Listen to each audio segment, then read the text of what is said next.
Bonjour à toutes et à toutes, ravi de vous accueillir dans Libre Ensemble, votre rendez-vous de la laïcité au sein du magazine En quête de sens pour parler du juste prix des médicaments. Aujourd'hui, payons-nous trop cher nos médicaments? C'est ce que nous allons voir avec nos invités. Je suis ravie de recevoir Anne Hendricks. Bonjour Anne. Bonjour. Vous êtes experte médicaments chez Solidaris. En face de vous, il y a Brieux. Bonjour Brieux. Bonjour. Brieux Watley, vous êtes conseiller politique chez Solidaris. Et puis le professeur Jean Neuve. Bonjour professeur. Bonjour. Vous êtes professeur émérite en pharmacothérapie de l'ULB, président du Conseil supérieur de la santé, ancien membre de la Chambre des médicaments et de la Commission de transparence, dont vous allez nous expliquer le but et l'organisation. On va commencer pour contextualiser notre propos par ce petit extrait. On se retrouve juste après. Pour ceux qui en doutaient, la crise aura mis en évidence l'indiscutable utilité des grands acteurs de l'industrie pharmaceutique, ainsi que notre dépendance à ceux-ci. Mais c'était le cas bien avant le Covid. Les médicaments sont présents partout dans notre quotidien et dans nos habitudes. Et le secteur se porte plutôt bien, avec une croissance souhaitée de 7 à 8%, 25% de bénéfices en moyenne, il est l'un des plus rentables. Dans la conquête des plus grosses dividendes, les firmes pharmaceutiques cherchent à mettre la main sur le Graal, notre sécurité sociale. En tout, ce sont près de 5 milliards d'euros que la sécurité sociale dépense en médicaments chaque année. Près d'un cinquième du budget total des soins de santé.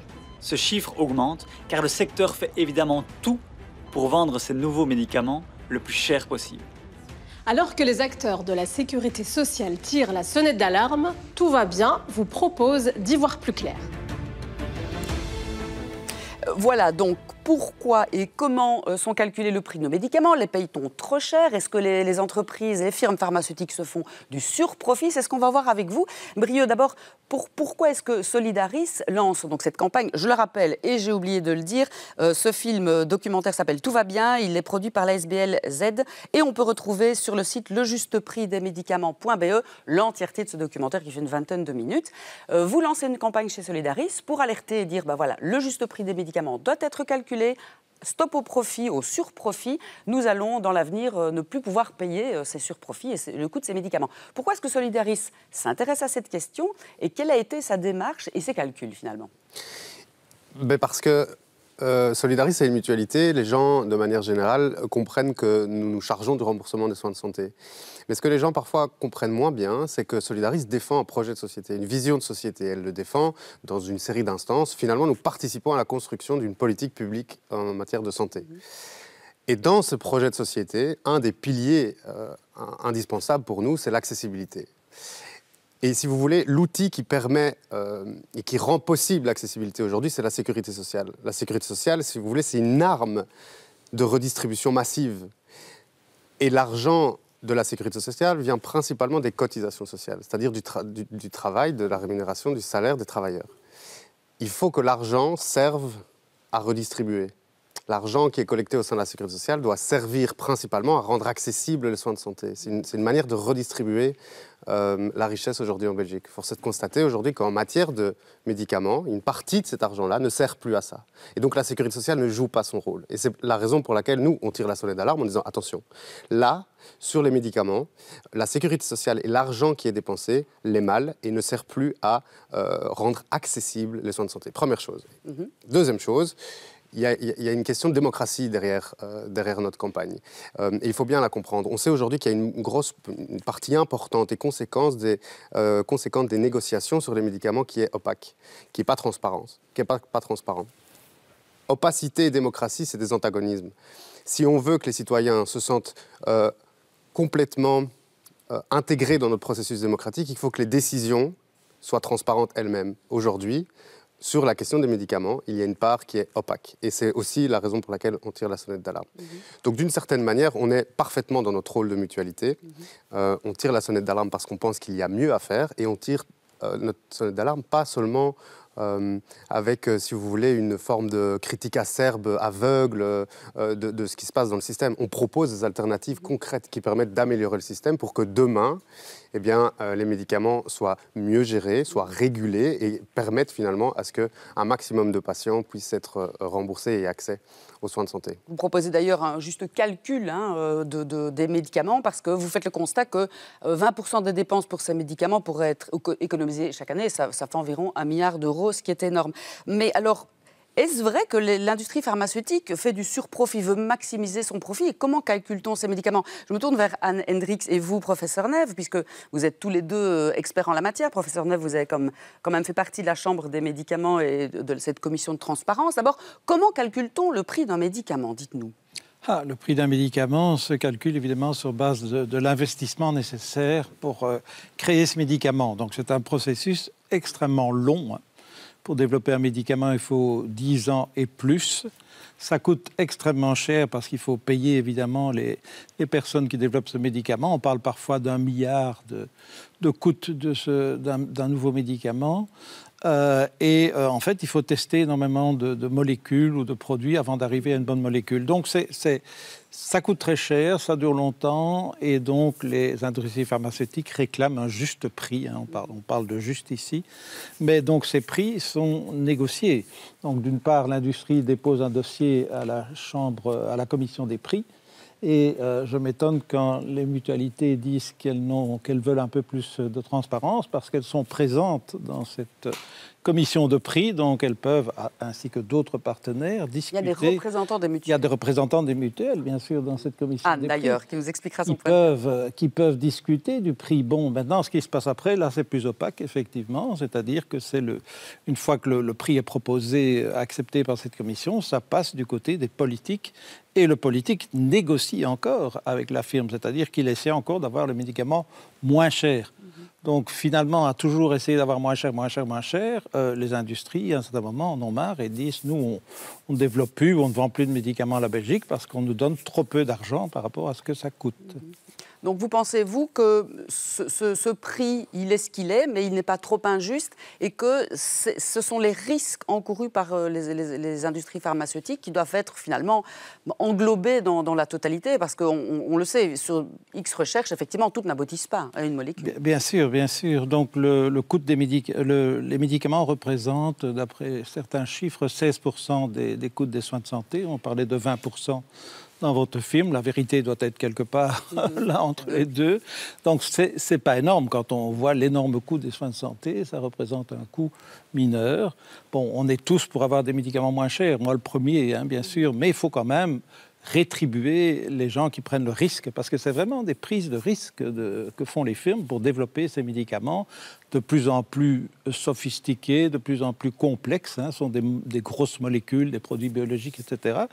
Et donc, ça représente énormément de travail et je pense qu'il faut rétribuer justement ces firmes. Mais honnêtement, vous qui êtes expert depuis de nombreuses années, est-ce que ça a évolué en 20 ans? Est-ce que les entreprises demandent de plus en plus d'argent? Est-ce qu'il n'y a quand même pas un peu de profit, évidemment, dans ces sociétés un peu néo-capitalistes? Il y a certainement du profit, parce que ce genre de société ne peut pas tourner sans profit. Il y a des investisseurs, il y a des gens qui consacrent beaucoup d'argent pour que ces médicaments se développent. Mais en plus de 20 ans, les médicaments ont changé. On n'en est plus aux simples molécules. On parle beaucoup du paracétamol maintenant, qui est encore un peu partout, mais on n'est plus à ce stade de molécules. On est dans des molécules extrêmement complexes qui redemandent des investissements supplémentaires. Le législateur est de plus en plus exigeant aussi par rapport aux normes de ces médicaments. Donc, il y a énormément de nouvelles choses qui apparaissent qui font que ça coûte de plus en plus cher. Et finalement, c'est un choix de société de se dire, est-ce que ça vaut la peine de payer ces médicaments plus chers par rapport au service rendu qui est énorme, quand on voit les progrès faits dans le traitement de certaines maladies, du cancer notamment, mais d'autres maladies. C'est tout à fait différent de ce qui se passait il y a 30, 40 ans. Maintenant, on peut survivre de certaines maladies, on peut vivre plus longtemps grâce à ces médicaments. Donc, c'est vraiment un choix de société de se dire, est-ce qu'on investit ou pas? On reviendra avec vous sur les pistes que vous pourrez peut-être nous donner et sur ce qui, diplomatiquement, pourrait être fait. Parce qu'on sent que il y a une crispation entre le législateur, les firmes pharmaceutiques, les mutualités. C'est un petit peu tendu et ça, vous le disiez historiquement depuis quelques années. Anne Hendricks, est-ce que vous êtes d'accord avec ce que dit le professeur Jean Neve? Comment se calculent les prix? Vous faites partie de cette commission, donc cette chambre des médicaments. Alors, à ce moment-là, est-ce que vous pouvez faire entendre votre voix? Est-ce que vous avez un mot à dire? Quel est le rôle des mutualités? D'accord. D'accord. Peut-être pour commencer, je voudrais dire, vous demandiez est-ce que les prix des médicaments ont vraiment augmenté. Il y a une étude aux États-Unis qui montre que depuis 2009, les prix des traitements ont augmenté de 20% chaque année. Chaque année. Que le prix moyen par année est passé de 2 000 € à 180 000 €. Et on parle de quels médicaments et quel traitement là? Alors on parle des nouveaux médicaments. D'accord. Donc ce sont des médicaments innovants, ou en tout cas qui apportent quelque chose de neuf et qui se concentrent beaucoup sur le cancer et sur les maladies rares. C'est vraiment les grandes innovations qu'on a. Dans ces années-là aussi, on a eu les médicaments contre l'hépatite C qui ont été un fameux scandale puisque là, on a des traitements en 3 mois de comprimés équivalent de coût de production du paracétamol qui sont vendus à 40 000 € le traitement. Oui, ça c'était un scandale mondial. Voilà. Aux États-Unis, Tout à des parlementaires ont saisi. Voilà, tout à fait. Et donc, on a ce genre de médicaments qui font partie de cette évolution-là. Mais donc, il y a un vrai changement dans les prix. Et je suis d'accord avec vous que dans les années 80, 90, le prix des médicaments pouvait être calculé sur base des coûts de production. Aujourd'hui, depuis le début des années 2010, 2000 même, on ne parle plus du tout du coût. Donc, il n'y a plus aucun élément de coût qui intervient dans la fixation du prix des médicaments. On parle de la valeur. Et c'est là le problème parce que, bien entendu, la valeur de la vie d'un enfant ou d'une année de vie d'une femme atteinte d'un cancer ou de la qualité de vie d'un patient qui a une maladie rare très dégénérescente, elle est pratiquement impossible à calculer. Et les firmes jouent là-dessus en disant, voilà, moi j'estime que mon médicament, il vaut 300 000. On a ça, par exemple, pour le cancer, on a des traitements thérapie géniques, 300 000 €. J'estime que ça vaut. Notamment l'immunothérapie. Les immunothérapies. Là, je parle des thérapies géniques. Ce n'est pas encore l'immunothérapie, c'est plus loin. Les immunothérapies, on est aux alentours de 100 000 €. Mais ça, c'était il y a déjà 2019, donc c'est loin. Maintenant, on est à 300 000 € pour un traitement contre le cancer. Et ce traitement, la firme demande ce prix-là parce qu'elle dit ça vaut ça. Alors, on va regarder si ça vaut ça, on va négocier. Comme vous dites, c'est vrai qu'on négocie beaucoup, mais en gros, quand la firme veut 300, elle obtient 200. Si elle en avait voulu 30, elle aurait obtenu 20. Donc, on est d'accord que c'est des négociations qui sont complètement biaisées par le fait que la firme dit « moi, je vaux énormément ». Et commençons à négocier par ça.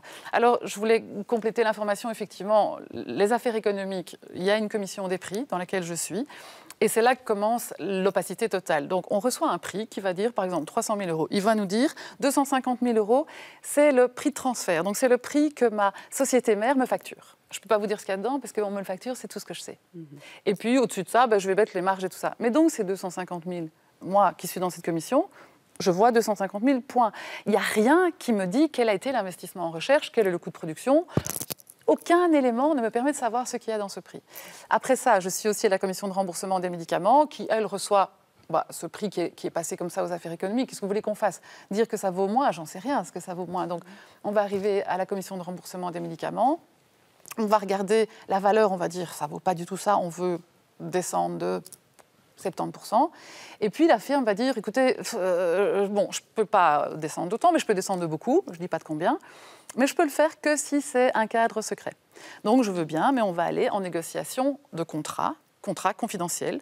Donc il y aura des gens, et de nouveau les mutuelles seront là, seulement mon confrère, mon collègue qui est dans cette commission ne peut rien me dire. Dans ce groupe de travail, il ne peut absolument pas me dire quelle a été la nature de la négociation et surtout pas quel a été le résultat de la négociation. Et ne pas intervenir. Il peut intervenir. Il peut intervenir au niveau technique. Il peut discuter. Il y a des discussions assez conflictuelles, assez intéressantes et certainement il y a une influence. Mais in fine, c'est le ministre et la firme qui doivent être d'accord. Avec toujours, évidemment, l'autorisation du ministre du Budget, qu'il ne faut pas oublier, ça a quand même un rôle toujours important dans toute décision. Mais donc, les mutuelles peuvent être totalement opposées. Si le ministre et la firme sont d'accord, il y a signature d'un contrat. Et ce contrat, il est négocié, donc je ne connais pas les conditions. Moi, quand je suis à la commission de remboursement des médicaments et que je vois un autre médicament qui est exactement le même, je vais demander, tiens, je voudrais bien payer le même prix que l'autre, mais en fait, je ne sais pas combien coûte l'autre. Donc, je vais... espérer que, en lui autorisant d'aussi aller discuter en contrat, j'aboutisse au même prix, mais je n'ai aucune sécurité. Je ne sais absolument pas aujourd'hui si 2 médicaments équivalents sont remboursés en Belgique au même prix. Professeur, pourquoi est-ce qu'il y a une telle opacité? Alors, pourquoi est-ce que ça reste secret? Est-ce que c'est pour préserver, comme des grandes marques de soda, la formule magique secrète de la recherche fondamentale sur les molécules, ou c'est autre chose? Ce secret, évidemment, c'est le fruit d'une négociation, Anne l'a dit, entre finalement le politique et la firme. En dernier lieu, c'est dommage, effectivement. Là, je reconnais que c'est une opacité qui n'est pas pas agréable, pas justifié en tout cas. On devrait en savoir plus. Je pensais qu'on allait quand même un petit peu plus loin dans les détails par rapport à ce que ça coûte.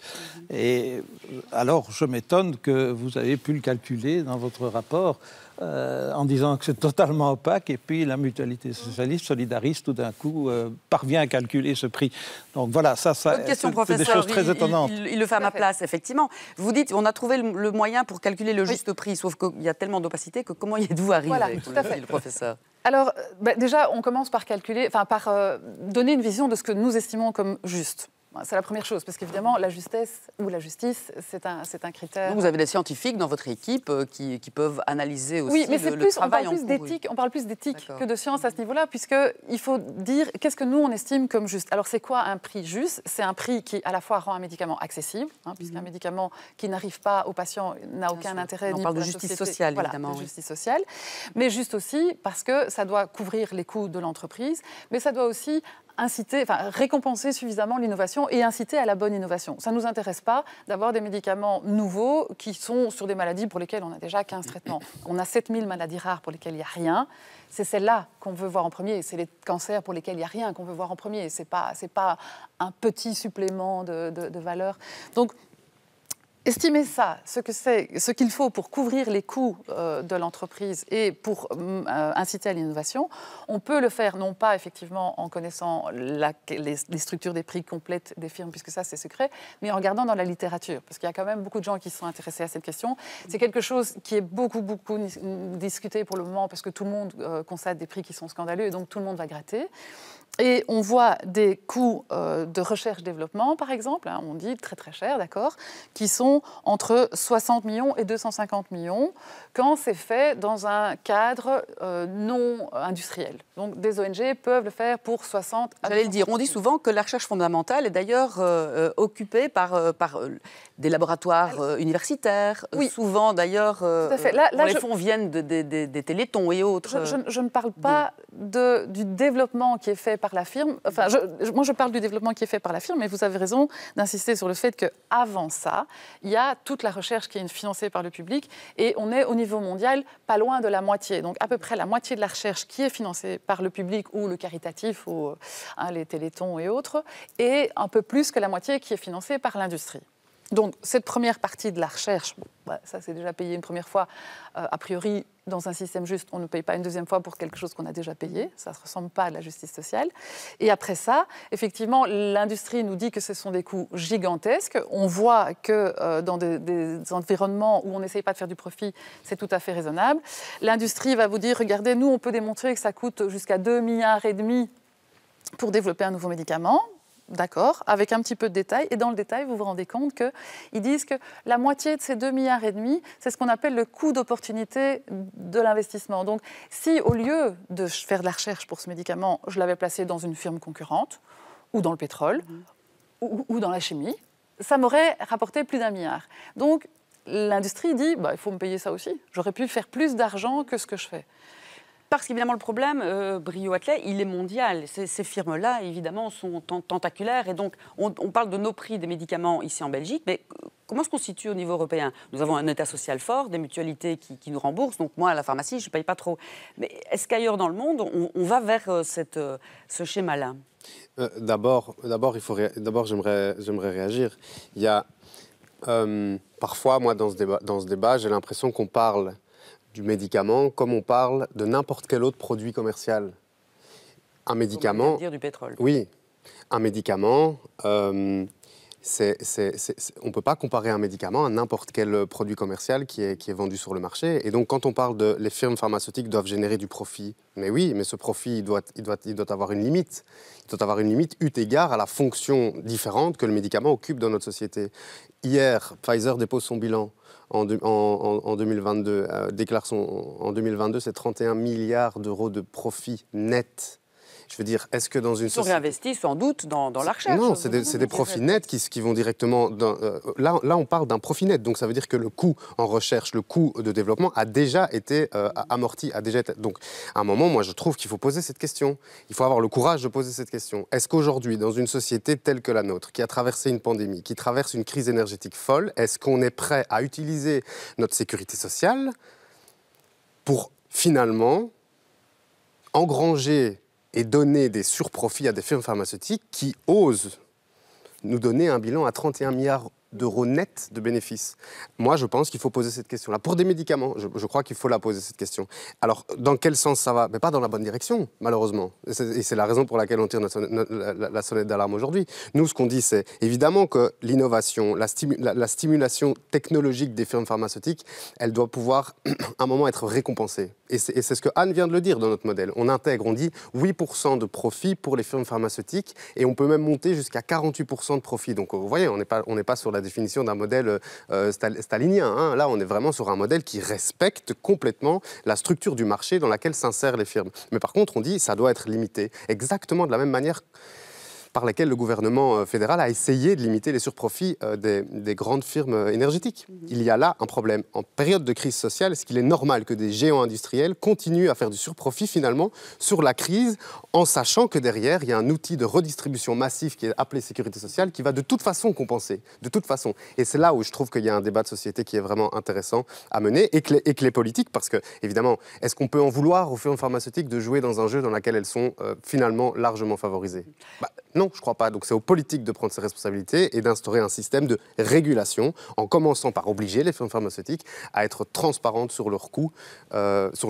Vous êtes d'accord avec ça, professeur Neve, que les politiques doivent reprendre un peu le jeu là, en main par rapport à des firmes pharmaceutiques qui, quand même, il faut l'avouer, depuis le Covid, on a vu, font quand même pas mal de profit. Oui, donc elles ne sont pas les seules à faire du profit. Brieuc l'a dit, bien sûr. Hein, on assiste maintenant à une inflation monstrueuse avec des super profits un peu partout. Moi, je crois quand même qu'il faut récompenser donc, la prise de risque et l'innovation. Hein. Donc voilà, comment est-ce que ça peut se chiffrer? Moi, je ne suis pas un économiste, je ne suis pas un spécialiste, mais ces firmes prennent beaucoup de risques. Hein. Il y en a qui se cassent la figure aussi. Hein. Ça, de temps en temps, il y a des projets qui coulent complètement. Donc voilà, est-ce qu'on a les chiffres de ça? Est-ce qu'on peut en tenir compte? De quelle façon?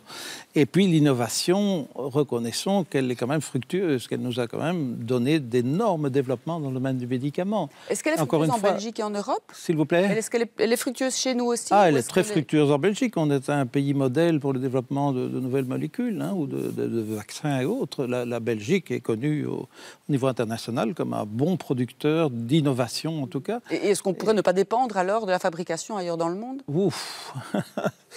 C'est ça qu'il faudrait aider, les entreprises européennes. Moi, je suis évidemment pour aider ce qui se passe en Belgique à tout point de vue, et même rapatrier pas mal de production, etc. Donc là, c'est peut-être une autre problématique qu'on rapatrie en Belgique. La Belgique en profite aussi, parce que finalement, faire fabriquer ces médicaments en Inde ou en Chine ou en Amérique du Sud, c'est pas intelligent. C'est vrai que ce sont des décisions politiques, hein, mais donc est-ce que les politiques investissent dans la continuité? C'est toujours le problème. Moi, d'une façon générale, donc, le politique, par rapport aux soins de santé, veut faire des économies. C'est des choses qui datent depuis 30-40 ans. On a connu ça. Les plus anciens ont connu ça. On veut casser la gueule aux soins de santé parce que ça coûte trop cher. Ne parlons pas de la situation de nos médecins, de nos soignants, de nos kinés, de nos pharmaciens, etc. Donc, il faut investir dans les soins de santé. Je crois que la mutualité peut pousser ça aussi, en se disant, réfléchissons sur le long terme. Hein, parce que le problème des firmes pharmaceutiques, c'est qu'elles ont besoin de savoir ce qui va se passer à long terme. Oui. 20 ans, 30 ans. Et par exemple, quand du jour au lendemain, on leur supprime un certain nombre de revenus, c'est ce qui s'est passé avec la problématique des génériques, par exemple. Il y a 20 ans, on a dit aux firmes, fini, nous, on fait venir des médicaments moins chers et elles ont perdu un apport énorme en termes d'argent, si vous voulez. Les crispations datent de là? Les crispations, moi, je ne suis pas...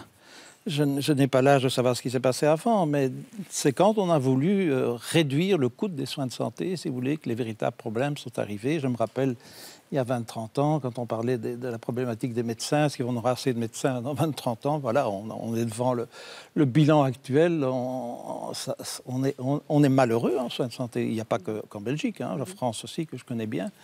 On a d'énormes problèmes. Donc voilà, c'est des décisions politiques qu'on pourrait prendre à très long terme, avec plus de clarté et moins d'opacité, C'est tout à fait cela, mais ça se négocie aussi. Je crois qu'une firme pharmaceutique, il faut aussi négocier. Hein. Ce sont des gens raisonnables, ce sont des gens comme vous et moi hein, dans les firmes.